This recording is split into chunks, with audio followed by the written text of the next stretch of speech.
자, 오늘은 고린도전서 4장을 할 차례입니다. 그래서 4장을 두 번 나누어서 할 생각이에요. 그래서 오늘하고 다음 주에서 4장을 끝마칠까 합니다. 그래서 이제 4장 전반부는 아니죠. 중반부까지 오늘 일부를 다루겠습니다. 그렇지만 다는 못 다루기 때문에 저희들이 이제 4장 이 부분을 나누어서 하나씩 해보도록 하겠습니다.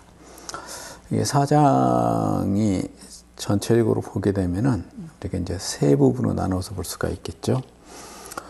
교사들의 역할과 복음과 교회에 대한 고린도 교인들의 신학적 오해를 맨 처음에 전체적으로 서술하고 있고요. 첫 번째 단락에 보면은 종의 모델을 통해서 이제 바울과 그 다음에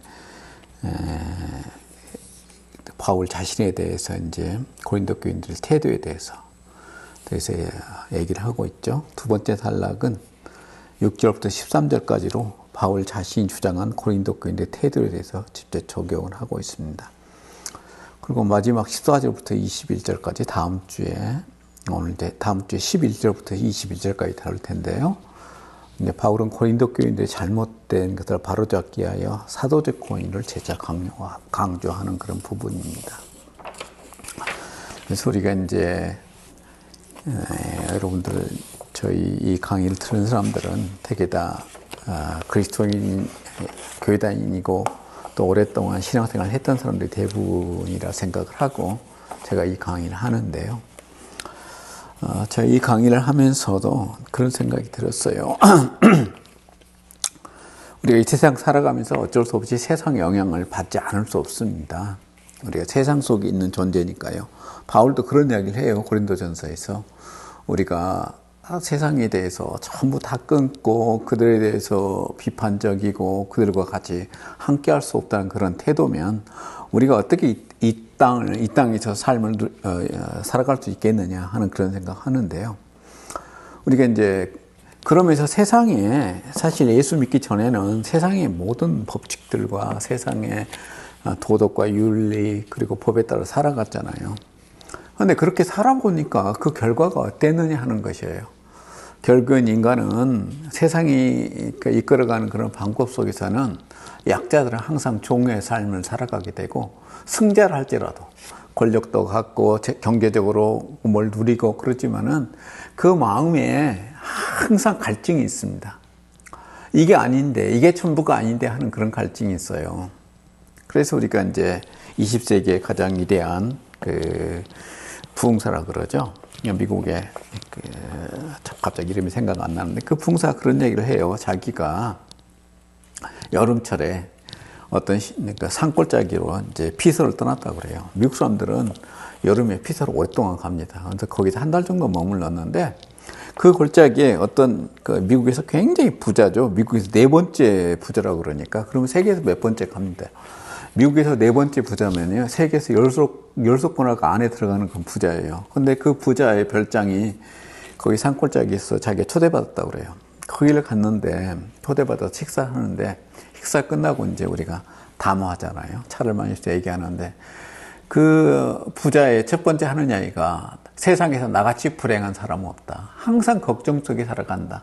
자신의 어떤 회사, 이 돈을 투자했으니까 회사 같은 게 있을 거 아니에요. 그리고 투자금에 대해서 어떻게 해소할 것인가. 그 염려 때문에 늘 거기에 대한 걱정에서 묻혀 살아간다는 것이 자신의 삶이라는 것이에요. 그러면서 나같이 불행한 사람이 없을 것이다 하는 그런 얘기를 했다고 그래요. 그런데 거기를 가서 식사를 끝나고 나서 며칠 후에 그 산골짜기의 어떤 언덕 너머에 사는 어떤 은퇴한 목사님 부부 집을 방문했다고 그래요. 그 목사님이 너무 해피하다는 것이죠. 인생이 이렇게 하나님께 주신 이 소명을 감당하는 것이 너무나 행복하다. 그래서 이 목사님 무엇을 하기에 이렇게 행복하십니까? 라고 물었더니 자기가 은퇴 후에 세 자매를 떠맡았다는 것이에요. 그래서 자기가 세 자매를 돌보고 있는데 그 사람이 누구냐? 그 세 자매가 전부 다 우리가 우리가 이제 인지 능력이 저하된 그런 정신 박야가 세 자매를 돌보고 있다는 거죠. 그러면서 하나님께서 나한테 이 소명을 주신 게 너무 기쁘다는 거예요. 그래서 부부가 그 나이가 상당히 먹은 자매임에도 불구하고 정신 파괴가니까요. 어린아이 같은 그런 거의 뭐 3살 수준 그렇게 이제 행동을 하거든요. 정신 파괴가들이. 근데 걔들 돌보면서 너무나 행복하다는 거지.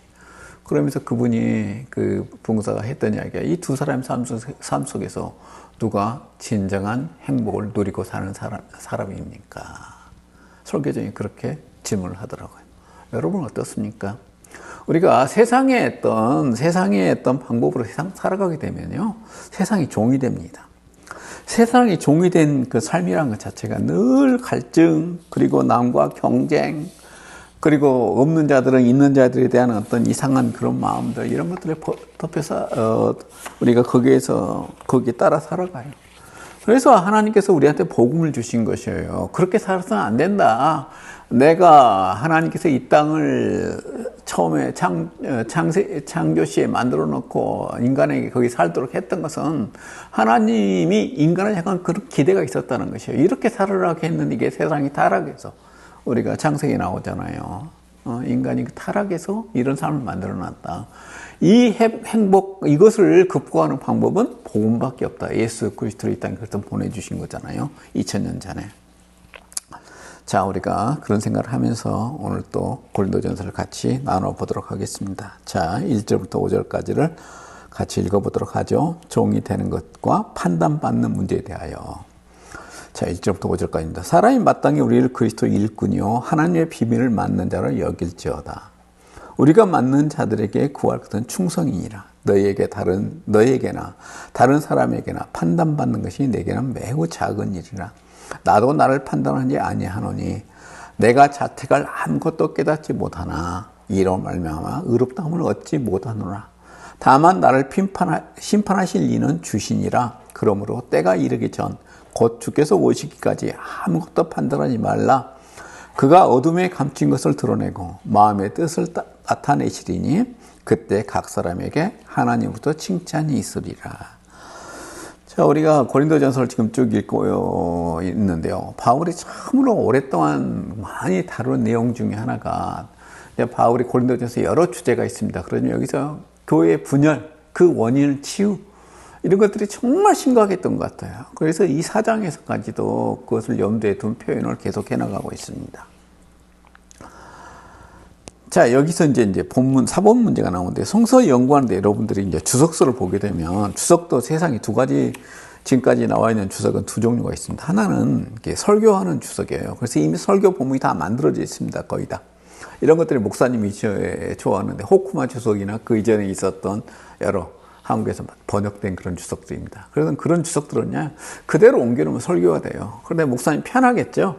그렇지만은, 그러게 되면 자기 영혼에 별 도움이 안 됩니다. 그래서 성서 연구를 통해서 자기 자신의 설교를 만들어 가야 돼요. 그러기 위해서 우리가 주석서, 크리티컬 주석이라고 합니다. 비평 주석인데요. 그런 주석들이 요즘에 이제 되게 많이 나와 있죠. 그런 주석들을 보게 되면 첫 번째 나온 것 중에 하나가 신약 성서에서는 본문 비평이 나와요. 그래서 상당히 어려움을 겪습니다. 저도 맨 처음에 그 본평에 대해서 공부를 하지 않을 때는 이걸 왜 이렇게 만들어 놨나? 그냥 우리가 이미 성경 본문, 헬라어 성경 다 된 거에 갖다 다루면 될 텐데 이렇게 골치 아픈 것을 얘기하나 그랬는데요.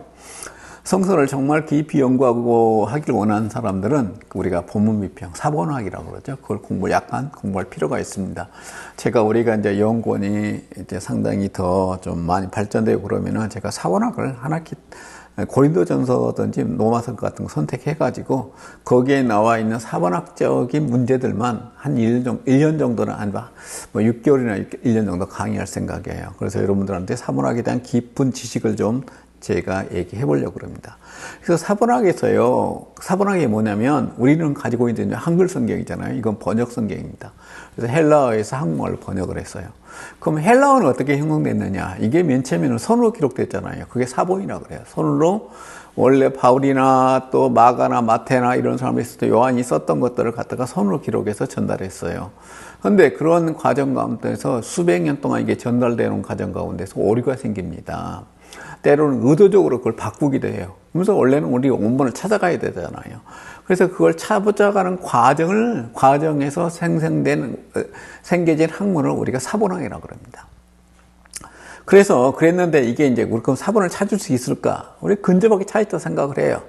그래서 여러 가지 헬라어 성경이 나오잖아요. 그 과정 가운데서. 그래서 한국에서 제일 문제된 것은 TR이라고 그래서 여러분들 킹제임스 버전이라고 그러죠. 그래서 TR을 번역한 것이 우리가 17세기의 킹제임스 버전입니다. 근데 이게 가지고 있는 것이 너무나 문제가 많아요. 그 당시에는 사본이 조금밖에 없었어요. 우리 기독교가 보유하고 있는 사본이. 아니, 있었지만 안 알려졌죠. 그래서 우리가 이제 스위스 바젤에서 TR이 처음 나오는데요. 그때는 사본을 12개, 11개만 가지고 성경을 만들었습니다. 근데 그 이후에 이제 많은 사본이 더 발견됐거든요. 그래서 우리가 신약 성경의 사본만 해도 헬라어 사본이 5,500개 정도가 우리가 알려져 있습니다. 그 중에서 이제 사본도 여러 가지 그룹이 있어요. 근데 우리가 신뢰할 만한 사본, 그렇지 않고 타락이라는 것은 커럽션이라는 영어를 얘기하는데 다른 사람에서 변형된 그런 사본들 여러 종류가 있습니다. 그래서 이걸 구분해가지고 우리가 거의 지금까지 100년 넘게 연구를 해왔어요. 그래서 이 사본학으로 정립이 되어 있습니다. 그것에 근거해서 만든 게 요즘에 제가 가지고 있는 이 네슬 알란드 헬라어 성경이에요. 그래서 이 헬라어 성경을 네슬 알란드 성경을 내가 지난번에 한번 얘기했을 것 같은데 우리가 이 본문이 독일에서 나와 있고 또 하나는 그 미국서 나온 게 있습니다. GNT라고 그러죠. 그래서 이게 그건 미국서 나온 것은 GNT라고 그러고 독일서 나온 것은 네슬 알란드. 이게 이제 28판입니다. 28번을 판을 교정했다는 것이에요. 그러면서 다시 한 29판이 2030년도에 나온다고 그래요. 그때는 이제 요한계시록까지 또 다시 한번 이렇게 조금씩 바꿔가지고 나올 겁니다. 근데 거의 지금 그 본문의 내용이 거의 지금 밝혀졌다고 생각을 합니다. 그래서 거기에 대해서 나오는 것은 이제 해석만 나와 있는 거죠. 그래서 이게 여기에서 외적 조건과 내적 조건이 있는데요. 가장 중요한 것은 외적 조건입니다. 그래서 어떤 사본의 계율을 따라서 이 본문이 형성되는 걸 보는 것이 외적 조건이고, 내적 조건이라는 것은 그래도 이제 판별이 안 되는 게 있어요. 그래서 오늘 2절에 남아 있는 문제가 우리 2절에서 B라고 그랬죠. B사본이라고 하는데 이게 바티칸 사본입니다. 바티칸 사본. 바티칸 사본은 여러분들 지금 바티칸 프란시스코 교황이 돌아가셔가지고 바티칸에서 장사지른 장면이 세계 중계됐죠. 그래서 바로 바티칸 거기 박물관에 보관되어 있는 사본을 얘기합니다. 아주 그게 이제 귀중한 사본이에요. 우리 생각에는 보통 4세기에 기록되는 아주 대문자 사본이에요. 그리고 이제 교부들이 제세타이로 이 본문 2절에 나와 있는 요구되다라는 것을 이렇게 이것으로 얘기되지는데 우리 헬라어 성경에는 제세타이를 선택했어요. 그런데 파피루스 사본, 이게 이제 2세기 기록된 사본이에요. P46 사본. 2세기, 3세기 초라고까지 주장하는 건데요. 글자 모양이. 그리고 알렙 사본이에요. 이게 A로 기록되어 있죠. 내가 이거 히브리어로 바꿔야 되는데 히브리 알렙을 쓰고 있어요. 그 다음에 C 사본, 에브라미 사본입니다. 그 다음에 D 사본. 이런 거 조금 더 5세기, 이것은 4세기, 이거 4세기, 이것은 2세기에서 3세기 이렇게 기록된 사본이 추구하라로 되어 있어요. 그래서 이 두 본문이 서로 경쟁 관계에 있습니다. 그래서 우리가 정확하게 어떤 것을 얘기하기 힘들어요. 그래서 외적 증거만 보게 되면 이 제세이테 명령어로 되어 있는 것도 상당히 우리가 많은 지지를 받습니다. 그래서 번역본마다 조금 다르게 선택할 수 있다는 것이에요. 그래서 우리가 그러면 제세타이로, A타이로 이것은 우리가 이제 중간태나 수동태로 얘기하는 거죠. 명령형이 아니라 이렇게 얘기할 수 있는 것은 서로 귀에 들리는 소리의 차이가 크지 않기 때문에 대다수 주석가는 요구되다. 그래서 원문을 의심하지 않는다는 것이죠. 그래서 여기에 대한 자세한 설명하기 위해서는 좀 많은 시간이 요구되기 때문에 넘어가겠습니다. 여기서 제가 이제 박사학위 논문 썼던 게 이런 부분이에요. 자, 1절. 사람이 마땅히 우리에게 그리스도 일꾼이요 하나님의 비밀을 맡는 자로 여길지어다. 그래서 4장 1절부터 5절까지는 인간의 시기상조적인 판단에 무의미함. 인간이 그것은 이제 바울을 판단하는 거죠. 바울을 고린도 교인들이 혹독하게 판단했던 것이 무시하고 막 그랬던 것 같아요. 그러다 보니까 그런 판단을 해서 바울이 비판하는 것입니다. 그러면서 나 자신을 어떻게 생각할 것이냐는 것이에요. 인간적인 방법이 아니라 하나님께서 우리한테 비밀을 맡겨준 자로 생각해야 된다는 거죠. 여기서 바울이 후토스 부사는 여기서 후토스 헤마스 로기제스도 안스로포스 호스 후페레타스 크리스투 카이 오코노모스 무스테리오 세우. 여기서 이제 비밀이란 것은 이 무스테리오를 얘기합니다. 그래서 여기서 후토스 처음 시작하죠. 첫 단어 후토스. 부사로서 뭐뭐처럼. 그래서 우리를 헤마스를 얘기하고 두 번째 단어죠. 우리를. 이것은 인칭대명사입니다. 근데 이것은 바울이 같이 있는 무리를 얘기하죠. 그래서 바울의 동료들을 얘기합니다. 복음 전하는 리더로서의 역할. 수장으로 여기서 모든 일을 가르친다는 거죠. 바울은 나는 몸을 여결정으로 노기제스라는 것인데 이것은 이제 오므죠 3인칭 단수죠. 3인칭 단수 여겨라라고 얘기하고 있습니다. 명령형이죠. 그래서 여기서 하나님의 판결을 선언의 말씀에 담기는 어떤 해방 행위를 전달하는 것으로 말하는 것은 더 이상 허구가 아니다는 것이에요. 그래서 바울의 메시지가 결코 허구가 아니라는 것을 얘기하고 있습니다. 우리가 뒤로 가서 조금 더 무스테리오 이런 것들 설명해 보도록 하겠습니다. 여기서 이제 쿠페레타스라는 그 일꾼들이라. 그래서 바울 자신이 하나님의 일꾼이라는 것이에요. 그 다음에 여기서 집사라는 것도 있습니다. 오이코노모스. 이것이 이제 가정 메타포라 그럽니다. 우리 한 가정에서 쓰여지는 고대 사회에서 사용되는 일꾼들이나 집사를 비유로 사용하는 거죠. 그래서 이런 그 가정 메타포는 사도의 겸손한 이치와 그리스도에 속하다는 것을 강조하고 있다는 거죠. 그래서 바울이 얘기한 것은 교회의 리더란 것이 어떤 역할을 하느냐, 교회 관리와 섬기는 자의 역할을 한다는 것이 핵심입니다. 여기서 바울이 얘기하는 것이 우리가 교회의 어떤 리더나 장로들이나 어떤 집사란 것이 뭘 군림하고 세상에서 나가 있는 그런 하이라키가 아니라는 것이에요. 그래서 여러분들 복음서에서 보게 되면 예수님께서 그런 얘기를 하잖아요. 예루살렘을 향해서 예수님께서 이제 올라가시잖아요. 예수님께서 원래 갈릴리 지역에서 사역하시다가 이제 마지막 주간에 올라갑니다. 올라가시면서 그리고 이제 거기서 십자가 지시죠. 그리고 이제 부활절에 부활하시는데 그전 가운데서 예루살렘에 가까우니까 제달 간에 싸움이 나요. 주님께서 저희 예루살렘에 올라가게 되면 그 사람 제자들은 착각을 했어요. 왕이 된다. 세상적인 왕이 될 것이다. 그럼 뭐 있어요?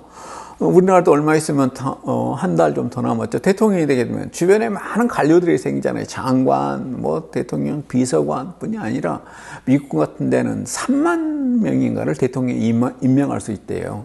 우리나라도 한 12,000명 정도는 그 대통령이 임명할 수 있는 자리가 있다고 그러더라고요. 그런데 얼마나 많은 사람이 달라붙겠어요. 그게 붙어가지고 한 자리나 얻어보려고 그렇게 노력을 했던 거죠. 그래서 예수님께서 예루살렘에 올라가니까 예수님이 예루살렘에 올라가면 왕이 될 것이라고 그렇게 착각을 하고 있었어요. 세상적인 왕. 그럼 어때요? 제일 중요한 사람이 돼. 비서실장. 그 옆에 있는 옛날 같은 우리나라의 조선시대 영의정, 자의정 이런 자리를 얻고 제자들끼리 싸움이 난 것이에요. 그랬을 때 예수님께서 했던 이야기가 있습니다. 야, 내가 너희들 생각한 그런 왕이 아니다. 너희들이 생각한 그런 메시아가 아니다. 나는 섬기러 온 종이다. 그러면서 너희들도 세상 사람과 다르다. 너희들도 그 안에서도 정말 리더가 되기를 원한다면 섬기는 자가 되어야 되겠다. 종의 모습으로서 사람들을 섬겨야 된다라고 예수님께서 그렇게 강조하신 것입니다. 그게 기독교예요. 우리 교회 안에서도 담임 목사가 가장 많이 섬겨야 됩니다. 앞에서 설교하고 담임 목사니까 무슨 권위를 가지고 얘기하는 게 아닙니다. 그게 전부가 아니에요. 그건 관리 책임자로서 하는 것이고 가장 중요한 것은 사람들을 섬기는 것이에요. 섬기는 것입니다. 이게 가장 중요해요. 모범 보이는 것이에요. 오늘 우리 이 4장에서 바울이 얘기했던 것은 집사로서의 일, 그 다음에 교회를 섬기는 그 집사와 여기서 얘기하고 있죠. 두 가지 일꾼이라는 개념 가지고 교회를 섬기는 것을 얘기하는 것입니다. 그래서 이게 1세기 당시에 썼던 용어예요. 그래서 이거 우리말로 그 일꾼들하고 이렇게 이제 집사라고 번역하고 있는데. 집사라는 것은 가정에 필요한 모든 것들 물품을 조달하고 그들을 돌보는 일을 하는 것이고 일꾼이라는 것은 일하는 거예요. 그래서 우리가 그런 것들을 가지고 얘기를 하고 있습니다. 그래서 여기에 대해서 우리가 이제 주석서에 보게 되면 길다랗게 얘기를 하고 있죠. 이게 그냥 문화적인 것들 그리고 언어적인 것들을 가지고 설명을 해놓고 있습니다. 근데 핵심은 두 가지라는 것이에요. 관리 책임과 섬기는 일 하는 것. 자, 하나님의 비밀은 여기 이렇게 쓰고 있는데 이게 이제 이 부분을 얘기할 때 이시스 신화와 많이 비교를 하고 있습니다. 이시스 신화라는 것은요, 그리스 그 로마 신화에 나오는 이야기예요. 근데 거기에서 어떤 그 세트라는 어떤 신이 그 자기의 마누라 되는 그 신을 갖다가 이제 구박을 했어요. 그러다 보니까 이제 이 여자가 도망을 갑니다. 도망을 있으시는 거죠. 그래서 이제 오리시스 안에 이제 여동생이라고 얘기하고 있네. 그래서 이 세트가 위험을 받자 위협을 피해가지고 호루스라는 아들을 낳아요. 그래서 그 여자를 이제 신성한 여자로 받아들여서 그런 그리스 신화에 나오는 이야기입니다. 그래서 그 여자 이 신화를 기록할 때 이제 이 무스테리온이라는 단어 쓰고 있어요. 그래서 여기 이 같은 비밀스러운 것들을 표현하기 위해서 바울 썼다 그래가지고 미스테리온 때문에 얘기하고 있습니다. 근데 바울이 얘기한 것은 그 비밀이라는 것이 하나님에서 무스테리온 세우라고 해서 하나님 비밀이라는 단어를 쓰고 있습니다. 여기서 우리가 이제 그 당시에 고린도 사람들한테는 이게 그 무스테리온 단어를 쓰게 되면 이방신의 신화가 생각나겠죠? 그렇지만 바울은 여기서 자기 자신의 어떤 세모적 의미를 첨가해서 거기에 바울의 의도는 이 두 가지가 다 함께 들어가 있을 거라 생각합니다. 그래서 이방 신비가 대조하여 기독교인의 신비의 뜻을 새로운 의미로 부여했다는 거죠. 그 다음에 세 번째 의미로는 성령을 가진 자로서 바울이 오랫동안 인간에 감춰졌고 이제 그리스도 안에서 계시된 하나님의 구원 계획을 얘기하고 있다는 것입니다. 그래서 바울은 자신이 고린도 교인에 속해 있지만 그들을 책임져야 하는 것이 아니다. 자신은 그리스도 하나님의 일꾼이요 집사라는 의미 두 가지를 가지고 있다는 거죠. 첫째, 바울에게는 하나님께서 책임을 진다. 그래서 자신을 집사라 칭하면서 집사에게 요구되는 것은 집주인에게 충성하는 것이다. 또한 집사인 자신을 판단하는 것은 오직 주인의 목이다. 둘째는 바울 권위는 예수님과 하나님께 나온다. 그래서 참 여러분들 교회 담임 목사가 되고 교회 장로나 집사가 돼서 교회 사역을 한다는 것은 쉬운 일이 아닙니다. 그렇지만 궁극적인 책임은요, 목회자들, 특별히 교회 장로냐 집사들 책임은요, 하나님 앞에 지는 것입니다. 때로는 교인들이 담임 목사나 어떤 그 장로들을 오해할 수가 있어요. 바울도 마찬가지입니다. 그렇지만 궁극적인 책임은 하나님 앞에 진다는 것이에요. 그래서 최종적인 판단은 누가 하느냐? 하나님이 판단한다는 그런 전제를 깔고 있는 것입니다. 두 번째, 그리고 맡을 자에게 구한 것은 충성이니라. 그래서 호대라는 그 첫 번째 단어를 쓰고 있어요. 그래서 이 사상과 이것과 관련돼서 이것은 관계대명사와 대라는 접속사를 합쳐가지고 만들어진 단어인데요. 우리가 헬라에서 이런 단어가 많습니다. 이것은 불변사라는 건데 변형이 없다는 것이에요. 헬라어는요, 어미가 전부 변해갑니다. 그래서 어미 가지고 많이 인칭이나 격 같은 것을 따지는데 그런 게 없다는 것이에요. 그래서 노이프라는 것은 나머지, 그래서 호대 노이폰, 나머지 것들을 내가 너에게, 앞에서 얘기했던 것. 근데 하나님 앞에서 부름받았던 것이죠. 종용한 것은. 그랬는데, 그래도 나머지 것이 있다는 것이에요. 그 나머지, 제세타이, 너희가 추구할 것은, 이게 그 집사들이 나머지 추구해야 될 것은 뭐냐. 희나라는 것은, 희나, 뭐뭐한 그런 목적을 얘기할 때 희나를 씁니다. 이것은 뭐냐. 충성, 피스토스라는 거죠. 믿음이라고. 피스테우스 그러면 믿음입니다. 그래서 피스토스, 믿음, 신뢰라는 거죠. 티스는 누구나 이것이 그렇게 번역합니다. 유레세스. 이거 수동태예요. 셀을 보게 되면. 그래서 믿음으로 발견되진다 한다는 것입니다. 그래서 여기서 이제 제스테 현재 수동태 수관태로 나는 추구한다라고 번역할 수 있지만 문맥상으로 요구된다 하는 게 번역해야 되는 거죠. 중간태로 하면 중간태 이거 여러분들 문법을 좀 헬라어 문법을 공부했으리라 생각하는데 이게 중간태가 스스로 추구하다 그런 뜻을 가지게 됩니다. 수동태와 중간태가 현대형에서는 구분이 안 돼요. 같습니다. 그래서 맞는 자들에겐 그래서 이 수동태를 맞는 자들이 현재 신뢰할 만한 것이 아니라 과거까지 삶의 태도를 고려한 것이다. 그래서 하나님 일꾼에 요구된 것은 화려한 용병술이나 지혜가 아니라 믿을 만한 신뢰성이라는 거죠. 하나님만이 유일하게 바울의 심판대가 된다는 기준을 제시하고 있다. 그래서 여러분들 세상에서 말 잘하고 그리고 사람들한테 아주 달콤한 말을 해주게 되면은 사람들이 많이 따르죠. 그래서 큰 교회를 형성할 수 있습니다. 그러지만 우리가 교회의 설교자나 또 리더가 요구되는 것은 하나님 안에서의 신실성입니다. 그래서 복음사역이든 자신들이 신실하고 진실하고 의지할 만한 말하거나 신뢰할 만한 일꾼들로 밝혀진 것에 대해서 질문을 제기해야 된다. 내가 하나님 앞에서 신실하냐? 그리고 진실하냐? 하나님이 그리고 내가 하나님의 사역을 위해서 내 자신의 모든 혼신을 다했느냐? 이것이 중요하다는 것입니다. 너에게나 다른 사람에게나 나는 판단받을 것이 내게는 매우 작은 일이나 나도 나를 판단하지 아니하노니. 고린도 교인들이 바울을 대하는 태도는 재판에서 죄인을 신문하는 태도와 같다는 거죠.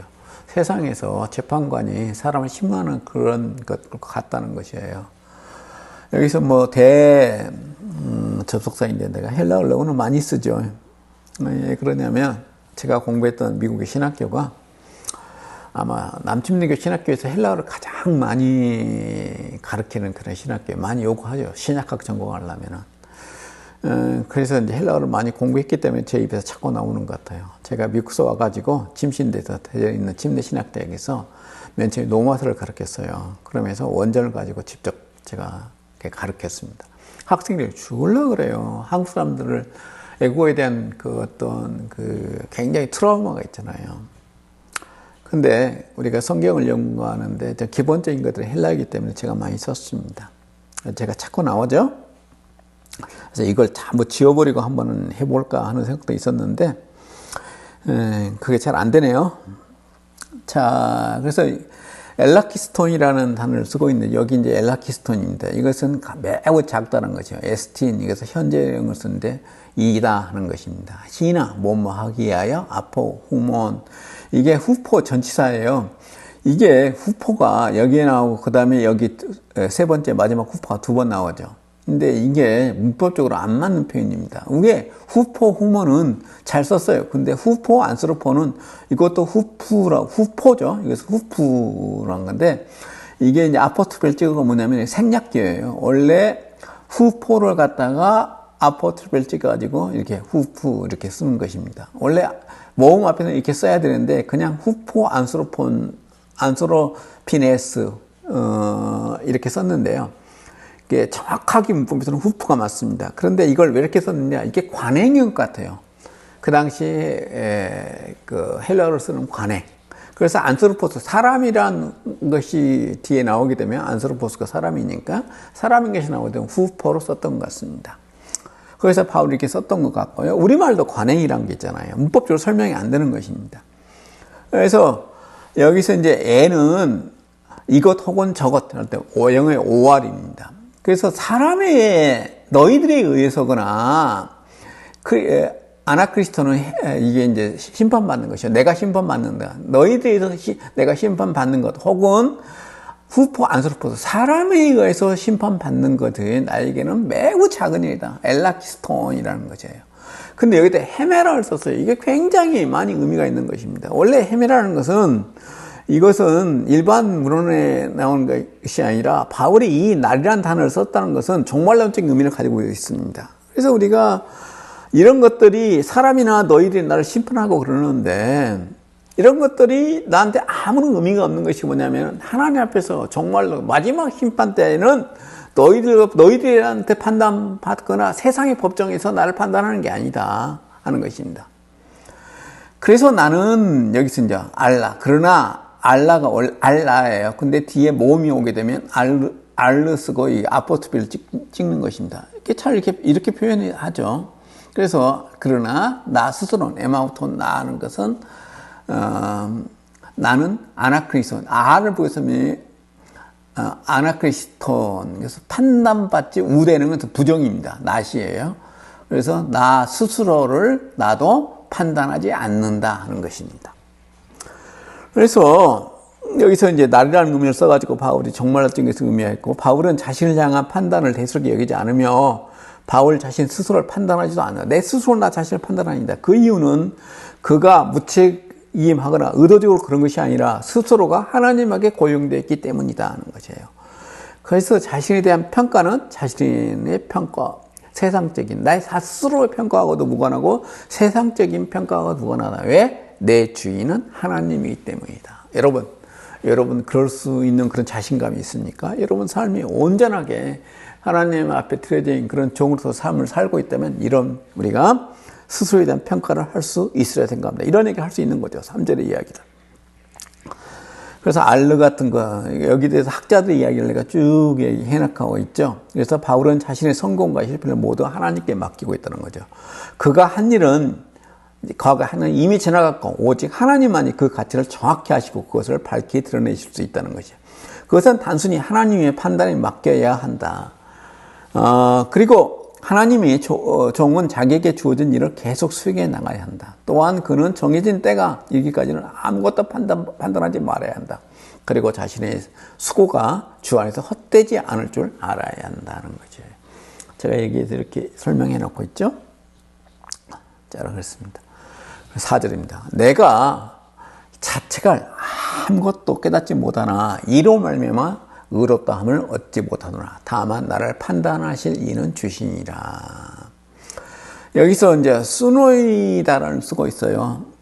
여기 하나, 둘, 네 번째 단어 수노이다입니다. 이게 양심으로 번역했는데 이게 이제 복합동사입니다. 문법이 많이 나오죠. 재미없죠. 그래서 의식이란 뜻이에요. 우리말 번역하면. 그래서 신약 성서에서는 그러니까 양심 그런 것들 얘기합니다. 여러분들 양심이라는 단어가 상당히 사람들 오해를 많이 일으키는 그런 단어이기도 해요. 그래서 우리가 지금같이 그 해부학이 발전되기 전에는요. 우리 과거 중세까지는 인간의 몸에 손을 못 댔어요. 인간의 신성한 것이기 때문에 인간의 몸을 손을 대지 않았어요. 의사들도. 그런데 이제 해부학이 이게 뭐 근세에 와서 많이 발전했죠. 그래서 그 이전까지 어떻게 생각했냐면요. 인간의 몸속에 양심이라는 것이 뭐가 있는 줄 알았어요. 그런 것들이 있어서 우리에게 그 양심을 판단하게 한다. 그런 것들이 있었는데, 근데 해부학자들이 전부 갈라보니까 인간의 육체를 보니까 없는 거예요. 그래서 인간의 양심이란 게 뭐냐. 그래서 우리 모든 지성이 모여져서 우리한테 형성되어진 어떤 것, 이렇게 얘기를 하고 있습니다. 우리가 세속적인 것들이에요. 그런데 이제 바울 같은 경우는 이 양심이 우리 영혼하고도 좀 대체되는 그런 것도 있습니다. 그래서 바울은 하나님의 판단의 절대성과 현저하게 대조되는 인간의 양심의 상대성을 신뢰하지 않았다는 것입니다. 그래서 양심의 가책이 없는 경험은 이전에 형성된 가치관에 기초한다. 바울의 강조점은 인간의 판단이 긍정적인 것이든 부정적인 것이든 또는 바울의 판단이든 다른 사람의 판단이든 간에 그것은 오류가 있고 불충분하다고 생각한다. 그래서 여러분 스스로 여러분을 판단하는 건 절대화시키면 절대 안 되는 거죠. 그래서 바울은 나 자신의 판단도 내가 믿지 않는다는 것이에요. 바울이 아직도 공개할 습기적인 사안을 가지고 있다고 말하는 것이 아니라 말은 맡은 소임에 대한 책임 이행에 관하여 내 양심이 깨끗하다는 것이에요. 그래서 성도는 마지막 날에 앞서 실패를 가정하고 절망에 빠진 것과 종말론적인 심판의 앞에서 전적인 승리를 전제하고 의기양양한 건 모두를 피해야 한다는 것이에요. 우리가 너무나 의기소침해 있고 나 자신을 내 양심이 들여다보니까 잘못된 것도 너무 많아. 그러니까 너무나 의기소침하는 것도 올바른 태도가 아니에요. 하나님께서 거기서 전부 우리를 어때요? 깨끗하게 해주셨는데 거기에 대해서 뭐 죄의책에 사로잡혀가지고 나는 부족한 자야, 나는 뭐 할 수 없는 그런 존재야 이렇게 얘기하는 것도 하나님 앞에서 우리가 믿음이 없는 것입니다. 그런다 하지만 내가 이제 죄가 다 깨끗해졌어. 그러니까 나는 어떤 누가 비교할 수 있는 그런 존재야라고 오만하게 사는 것도 성도의 삶의 태도는 아니라는 것입니다. 근데 여기서 현재 완료는 이제 의롭게 되었다고 선언하는 그런 것인데요. 데디카이오마이라는 것을 쓰고 있죠. 의롭다 선언된다는 의미인데 언급된 이야기가 여전히 해결되지 않는 상태임을 암시하고 있다. 그래서 하나님의 심판의 날 이전에 선언된 판결은 결코 영속성을 질 수 없다는 것입니다. 우리가 여러분들 구원받았다고 특별히 침례교인들 많이 그렇게 얘기를 하죠. 그렇지만 그 의미 속에는 내가 완벽하게 모든 것도 떠났다 그런 의미는 아닙니다. 우리는 여전히 죄의 사슬에서 늘 죄는 우리를 유혹하고 우리가 죄를 짓게 되면 그게 매이게 돼요. 그래서 우리가 그런 위험 속에 늘 노출되는 그런 존재입니다. 우리는 구원 받았어요. 그러지만 완벽한 건 아니다 하는 것입니다.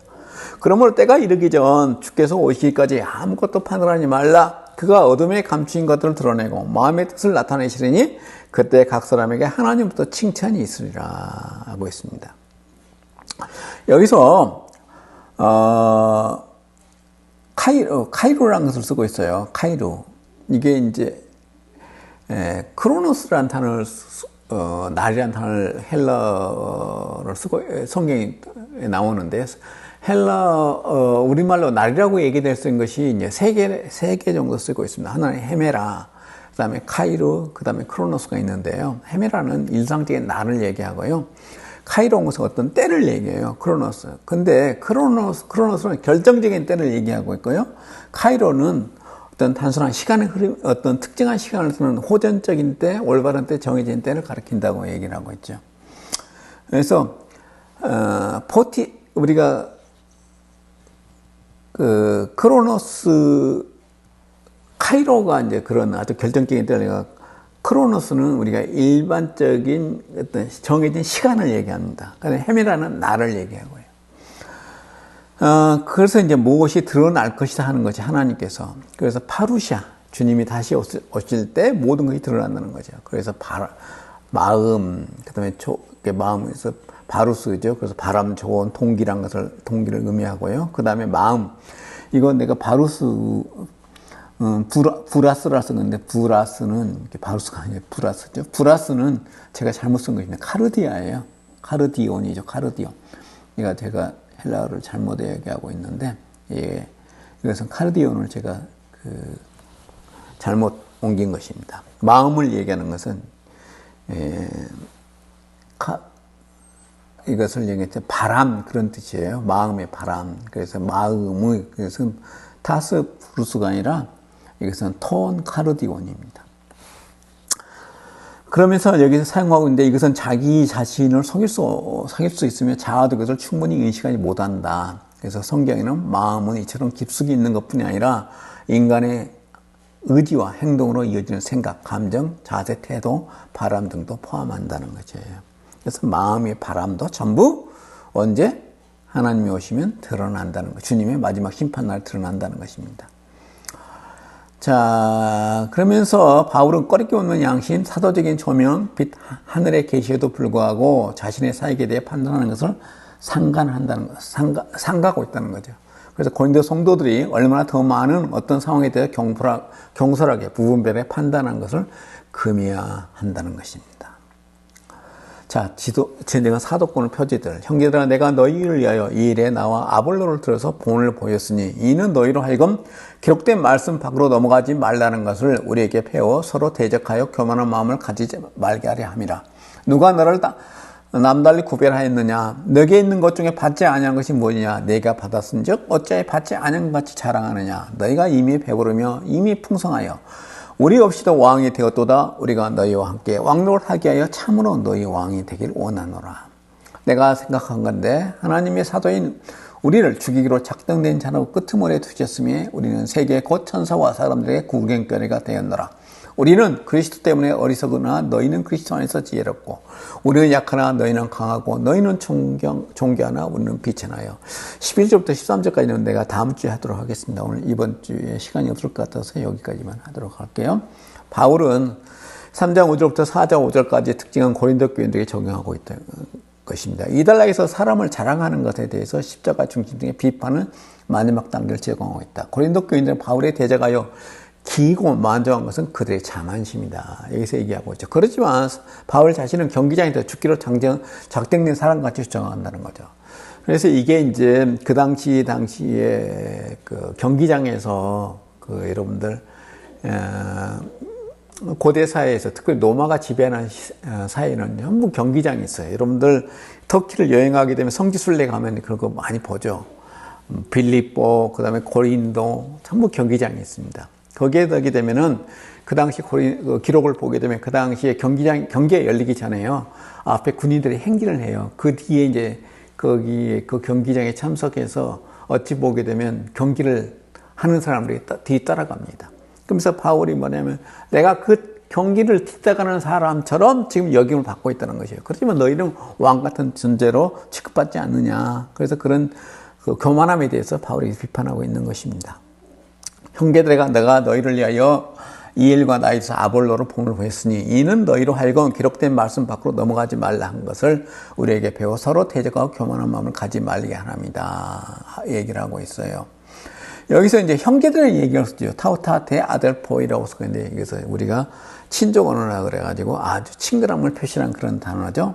여기서 제일 어려운 단어고 좀 문제가 되는 단어 중에 하나가 네 번째 단어인 메테스케마티사라는 것입니다.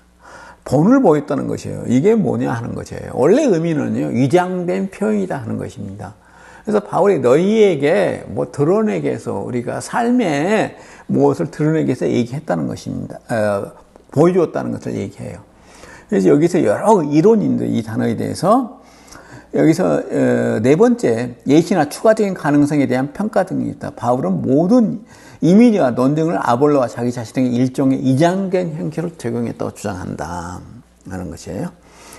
그래서 이것은 디아후마스는 너희를 위해서 그래서 뭐뭐 하려요. 그래서 여러분들 어떤 사례를 통해서 당신들 고린도 교인들이 배우기를 원해서 바울과 아볼로가 도구가 되었다 하는 그런 의미입니다. 그래서 이제 기록된 말씀 밖으로 넘어가지 말라 하는 것은 구약 성경을 얘기해요. 원래 기록된 말씀이라는 것은. 근데 그냥 구약 성경을 그대로 적용하는 것이 아니라 그것을 통해서 구약 성경을 통해서 뭘 얘기하고 계셔요? 그걸 해석된 언어를 얘기합니다. 구약 성경을 통해서 예수 그리스도를 증거하는 거잖아요. 그래서 예수 그리스도의 오심과 예수 그리스도의 행적과 앞으로 예수께서 다시 재림할 것을 구약을 통해서 설교하는 것이 초대교회의 일이었거든요. 그래서 그것을 해석되어진 예수 그리스도의 말씀, 구약 성경을 얘기하는 것입니다. 그래서 고린도 교인들은 바울과 아볼로에게 제자들을 배웠을 것이다. 오늘날 교회의 모습인 회개 없는 제사함, 훈련 없는 침례, 그리고 세상 사람과 다를 바 없는 그리스도인의 삶은 값싼 은총에 불과하다. 7절입니다. 누가 너를 남달리 구별하느냐? 내게 있는 것 중에 너에게 있는 것들 중에 받지 아니한 것이 무엇이냐? 내가 받았은즉 어찌하여 받지 아니한 것에 자랑하느냐? 그래서 이제 구별하였느냐 이단의 고린도 교인들에게 공동체 안에서 서로 대적하며 오만하게 될 것을 의미하고 있다. 디아크리네이라고 단어죠. 여기 좀 디아크리네이가 뒤에 여기 나왔네. 네 번째 단어죠. 디아크리네이. 그래서 이것은 구별해서 남하고 나의 자신을 구별한다는 것은 어찌 보면 나의 대단함을 얘기하는 것이에요. 그래서 참 오만한 태도죠. 여러분 또 크리스천들은 공동체 안에서 그렇게 드러나면 안 됩니다. 공동체와 같이 가야 되고요. 남을 인정해 줘야 되고 받아줘야 되고 그들의 약점까지도 감싸주는 게 크리스천의 삶의 태도죠. 그런데 나 달랐어. 내가 대단해. 나는 너희들과 다른 존재야 하는 태도가 고린도 교회의 그런 태도였다는 것이에요. 그래서 너가 받았지 않았냐. 너희가 받는 은사 때문에 너희들 그렇게 스스로 자랑하는데 그 은사가 누가 줬느냐. 하나님이 주신 거 아니냐. 그래 네가 원래적으로 천부적으로 타고난 것처럼 그렇게 다른 사람 앞에 자랑한 것은 올바른 태도가 아니다 하는 것입니다. 실제 첫 번째 질문은 고린도 교인들의 자부심에 주제넘는 것으로 두 번째 질문은 대단히 충격적인 배은만 망등한 것으로 그린다. 그렇게 바울이 꾸짖고 있는 거죠. 그 다음에 이제 6절에 이제 교만한 것과 자랑하다 가지고 이 구절 가지고요. 아구스티노, 우리가 어거스틴이라고 얘기하고 이제 아우스티누스와 펠라기우스와 논쟁이 있어요. 결국에는 펠라기우스는 인간의 의지, 자유의지를 굉장히 강조했던 사람입니다. 그래서 결국에는 이단을 몰려가지고 우리 기독교 역사에 사라졌죠. 우리 삶도 그렇습니다. 여러분들 어떠세요? 우리 삶 자체가 주님 안에서 다 준 것이잖아요. 하나님께서. 그리고 하나님이 우리가 어때요? 성령의 온전한 의지에서 결국에는 하나님의 뜻이 나를 통해서 이루어져 가는 거잖아요. 근데 내가 가지고 있는 것, 내가 천부적으로 타고났다 생각하는 것, 이런 것들을 자랑한다는 것은 정말 잘못된 것입니다.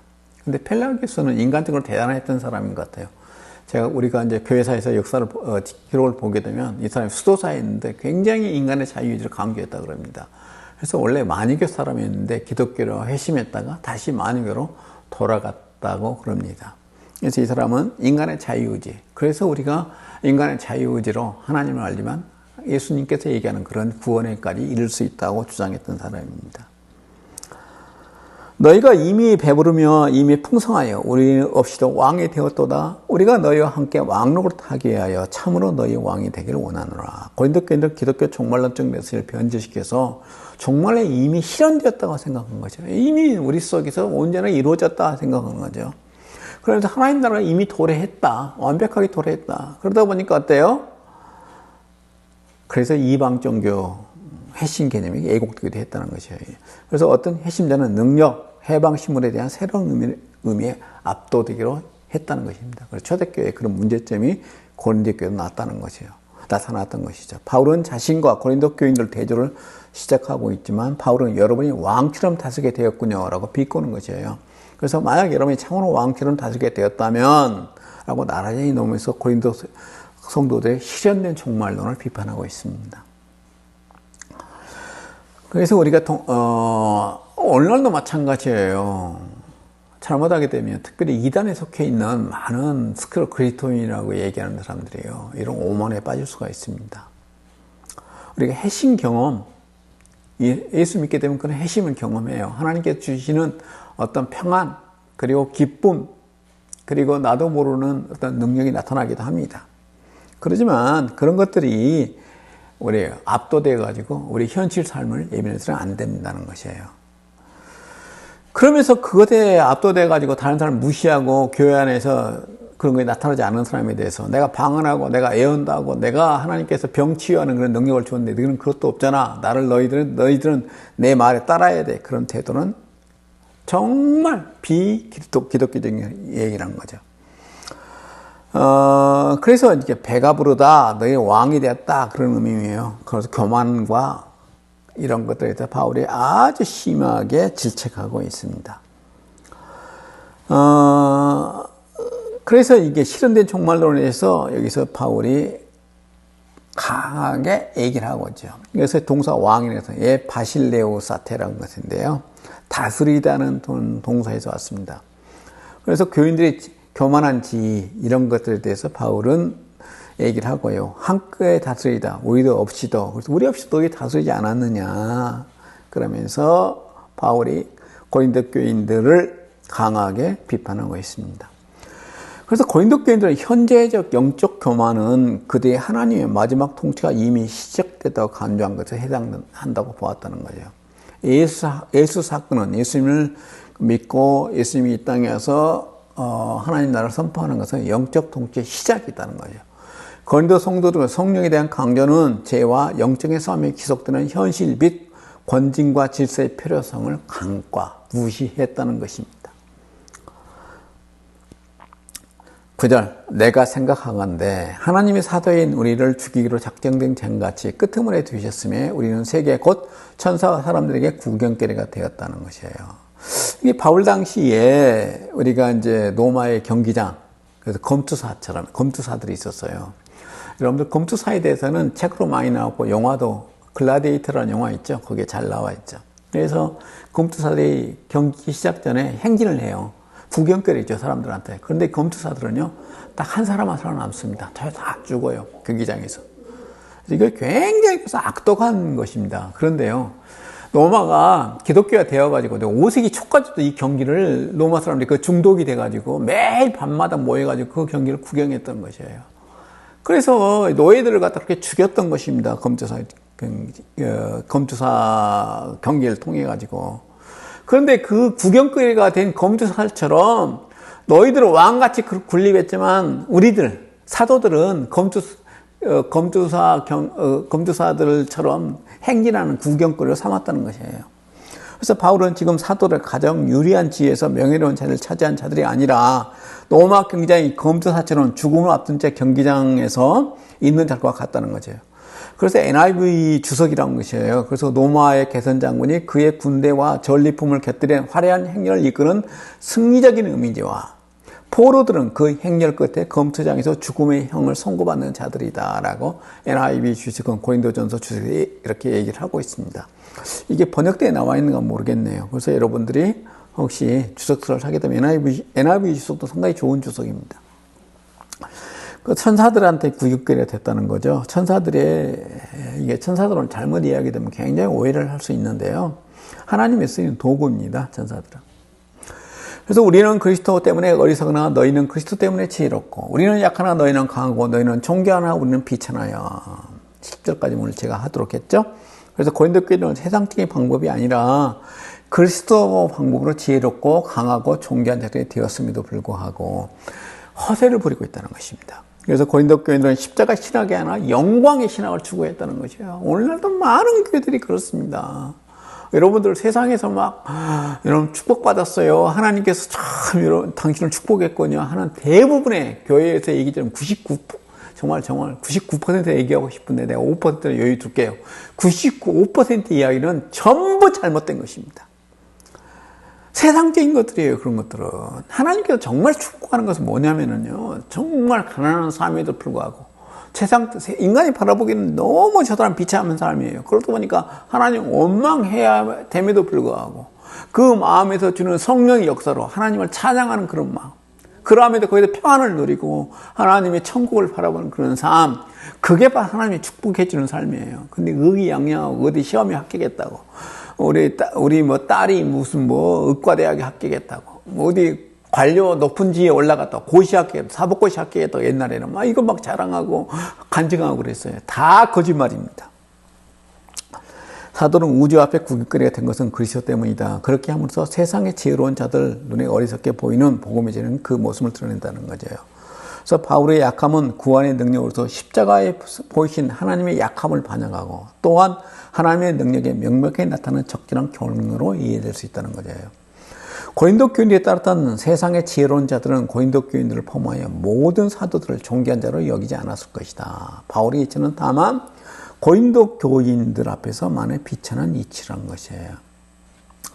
감사합니다. 다음 주에 마지막 제가 고린도 전서의 나머지 부분을 얘기하려고 합니다. 그래서 이 고린도 전서가 제가 선택을 했지만 참 우리 크리스천의 삶을 더 정서를 보여주는 바울 신학의 노마사와 함께 핵심적인 얘기를 많이 하고 있어서 제가 이걸 선택했습니다. 우리 여러분들도 제가 얘기한 게 전부는 아닙니다. 그렇지만 고린도 전서를 많이 읽어보시고 거기서 얘기하는 제가 얘기하는 것들을 기초로 해가지고요, 읽어보시면 여러분이 신앙생활에 많은 도움이 되리라 생각합니다. 감사합니다. 다음 주에 뵙겠습니다.